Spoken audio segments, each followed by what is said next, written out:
Ako po ngayon ay nag-iisa. Kalaban ko lahat ng SB, kalaban ko si Mayora.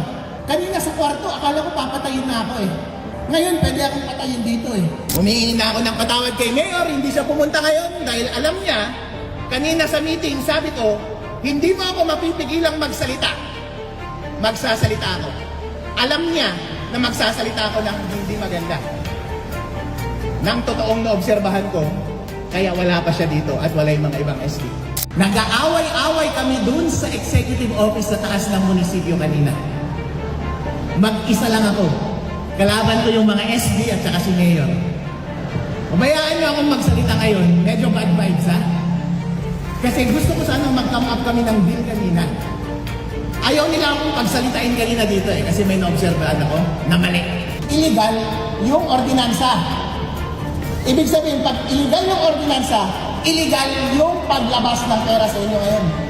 Alam ko po, nabigyan nyo sa akin yung boto ninyo para i-advance ang interest ninyo at hindi para dalhin ang interest ng iilan na nakaupo para sa kanilang pagnanakaw. Isang viral na video ng 1 in a million na Vice Mayor sa Isabela dahil harap-harapang kinumpronta ang ginawang di umano'y korupsyon ng Mayor at mga sangguniang bayan.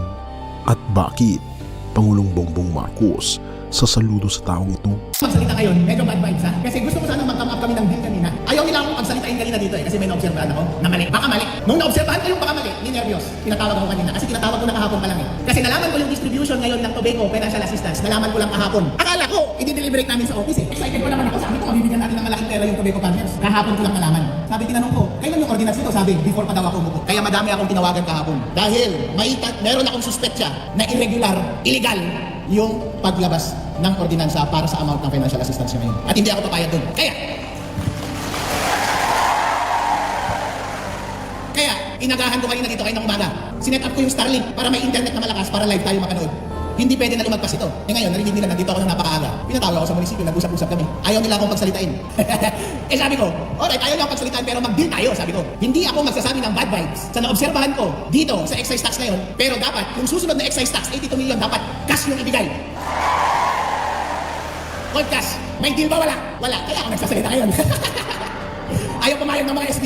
Ayaw din pumayag ni Mayor. Kaya, ikakwento ko na lang. Gusto niyo bang marinig? Gusto natin marinig. Alright. Pasensya na, magsasalita ako ng bad vibes. Pero obligasyon ko yun sa inyo.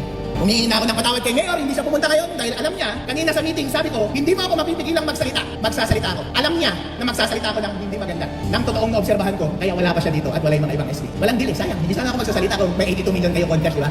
Pero ilan naman nyo ngayon? 21 million lamang. Yay! Magkano kada hektarya yun? Magkano kada hektarya? Mababa, di ba? Di ba ang usapan natin dapat cold cash nung kumpanya, di ba? Ang sarap sana, di ba? Alright. So ito ang kwento niyan. Alright, magtiis kayo mga SB, magtiis kayo mga kasama. Gawin ko lang ang trabaho ko. Noong unang pumunta yung mga tobacco farmers sa aking opisina, merong mga taga-Malalatang at meron din taga-Luna na nagpa-farm. Tinanong nila, sir, naglalabas na ng excise taxes yung Luna, yung mga ibang bayan. Sabi ko, ano? Kailan tayo maglalabas? So hindi ko alam. Pinatawag ko si May Santos, staff ng SB. Sabi ko, kailan yung excise taxes natin? Sir, wala pa. Kailan yung huling na ilabas? 2021. Yung 2022, natrabaho na ba? Hindi pa. So kapag sinabing hindi pa natrabaho, wala pang ordinansa, hindi ba? Kung hindi pa natrabaho, ibig sabihin hindi pa na-deliberate. Vice Mayor sa Isabela, 1 in a million, harap-harapang sinupalpal ang di umano'y korupsyon ni Mayor at SB. Pangulong Bongbong Marcos sa saludo raw. 3 oras lang ang nakalipas, isang Vice Mayor mula sa Isabela ang muntik ng mapahamak sa loob mismo ng executive office ng munisipyo. Pero teka, bakit? Hindi ito ordinaryong alitan, hindi ito tungkol sa politika, ito ay tungkol sa 82 milyong piso. At kung saan nga ba talaga ito napunta? Pero bago natin pag-usapan yan, alam mo bang may nawawalang dokumento? At kung tama ang hinala ng Vice Mayor, peke ang ordinansa. Sabi niya, akala ko papatayin na ako doon. Bakit? Kasi binangga niya mismo ang Mayor. Pero hindi lang yun, pati ang mga sangguniang bayan members. Ang pinag-ugatan, financial assistance daw para sa mga tobacco farmers. At dapat daw cash. Pero bakit naging 21 milyong pesos lang ang lumabas? Nasaan ang 61 milyong piso na kulang? At heto pa, may ordinansa raw na basehan ng distribusyon pero nang hingi niya ang kopya, wala ni isa. Hindi raw na isumite sa probinsya, hindi rin raw na deliver sa sesyon. Kung totoo to, ibig sabihin, illegal ang ginamit na ordinance. Pero teka, may pirma pa rin. Sino ang pumirma? Yung dating konsehal na wala naman sa sesyon. Pero ang mas nakakagulat, may pirma rin ng accountant na pumanaw na. Paano nangyari yun? Sino ang gumawa ng dokumentong ito? At bakit parang minadali ang paglalabas ng 21 milyong piso? Sabi ng Vice Mayor, ayaw nila akong magsalita pero obligasyon ko to sa mga tao. Kinabahan siya, inilive ang kanyang speech at ngayon nag-viral ang kanyang live. Pero hindi pa yan ang twist kasi ang mas matindi, may mga proyekto raw na ginastusan pero wala naman sa aktwal. 30 milyong piso sa kalsada pero lubak pa rin. Milyong piso sa classroom rehab pero sira pa rin ang bubong. Ngayon buong bayan nagtatanong sino ba talaga ang kumita at si Vice Mayor hindi umatras sa harap ng publiko.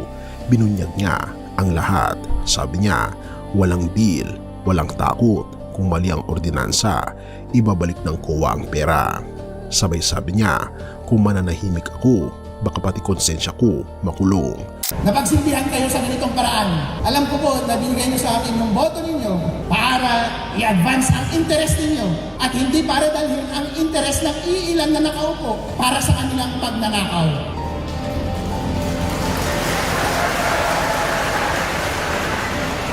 Ako po ngayon ay nag-iisa. Kalaban ko lahat ng SB, kalaban ko si Mayora. Kanina sa kwarto, akala ko papatayin na ako eh. Ngayon, pwede akong patayin dito eh. Hininervyos na kayo yung driver ko, baka gusto niya na rin mag-resign. Ayaw niya lang dumikit sa akin kasi lahat kaaway ko. Pero nagpapasalamat po ako sa inyo dahil kayo lang po ang kasama ko sa aking puso. At hanggat ibinibigay niyo ang suporta niyo sa akin, at hanggat sa tingin ninyo ay nakukulang ang gobyerno sa pagbibigay ng serbisyo sa inyo, nandito ako, nakakampi ninyo, at babantayan natin ang lahat ng kanilang pagnanakaw. Tama po ba? Maraming salamat po. Ngayon po, pakinggan na ninyo ang explanation ng mga SB at mga ibang opisyales ng ating munisipyo. Tignan natin kung sino mas kapanipaniwala. Ngayon po, in the meantime, mukhang matutuloy naman yung pagbigay sa inyo ng pera. Tanggapin nyo na lang. Saka na sila mamroblema sa kulungan kapag illegal yung ordinance na yun, at least nakuha nyo na yung pera, di ba? Pero in the meantime, sa susunod, try natin na i-maximize yung pera na yun. 82 million. Alright, maraming salamat po. At i-enjoy nyo itong araw na ito.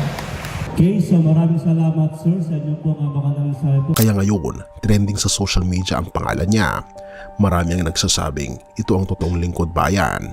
At sa gitna ng lahat ng yan, makikita nating kung lahat ng opisyal ganyan, siguradong sasaludo si Pangulong Bongbong Marcos.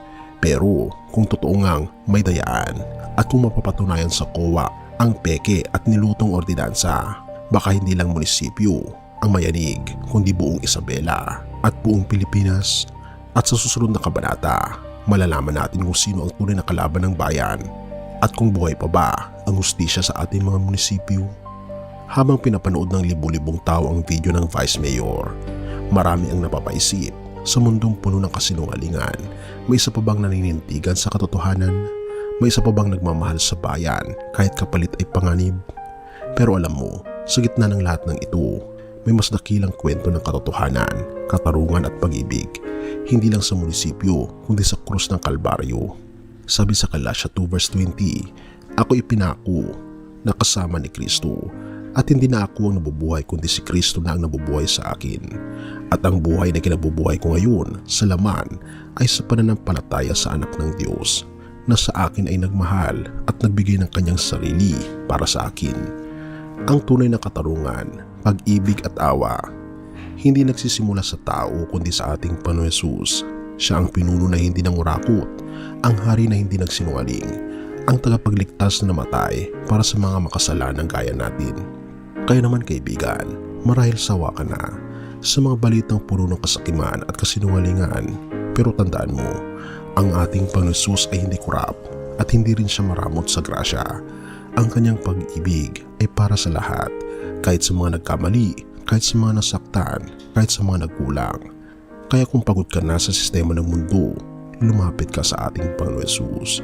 Isuko mo ang bigat ng puso mo, ibigay mo sa Kanya ang iyong tiwala, dahil sa Kanya lang may tunay na hustisya, kapayapaan at kaligtasan. Purihin ang ating Panginoong Diyos at tayo manalangin. Ama naming Diyos na makapangyarihan sa lahat na sa langit, salamat po sa iyong kabutihan at sa iyong walang hanggang pag-ibig. Patawarin niyo po kami sa aming mga pagkakasala at sa mga panahon na kami ay naging bulag sa tama. Ituro niyo po sa amin ang daan ng katotohanan tulad ng ipinakita ng aming Panginoon Hesus sa krus.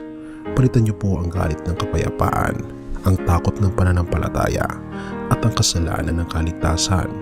Kami po ay muli sumusuko sa iyo o aming Ama. Linisin niyo po kami, gamitin niyo po kami at pagharian mo ang aming mga buhay. Pinupuri po namin kayo at pinapasalamatan o aming Panginoon Diyos sa inyo pong kabutihan sa amin at patnubayan niyo po kami at patawarin po kami sa lahat ng aming mga pagkukulang at pagkakasala sapagkat ito po ang aming samutiling sa matamis na pangalan ng aming Panginoon Hesus. Amen. Bago natin ipagpatuloy kaibigan, siya nga pala ang Great Controversy na isa sa mga pinaka-kontrobersyal na libro dahil tumutukoy ito sa mga propesiya sa libro ng Daniel at Revelation na nagaganap na sa panahon natin ngayon bago ang pagdating ng ating Panginoong Diyos ay pinamimigay na namin ng libre sa pamamagitan ng PDF. At ito ay nasa limited lamang na panahon kaya i-click mo sa description sa baba upang ma-avail mo kaibigan ang napaka-importanteng libro ito na magbubukas sa iyo sa mas maliwanag mong hinaharap. Purihin ang ating Panginoong Diyos at tayo magpatuloy.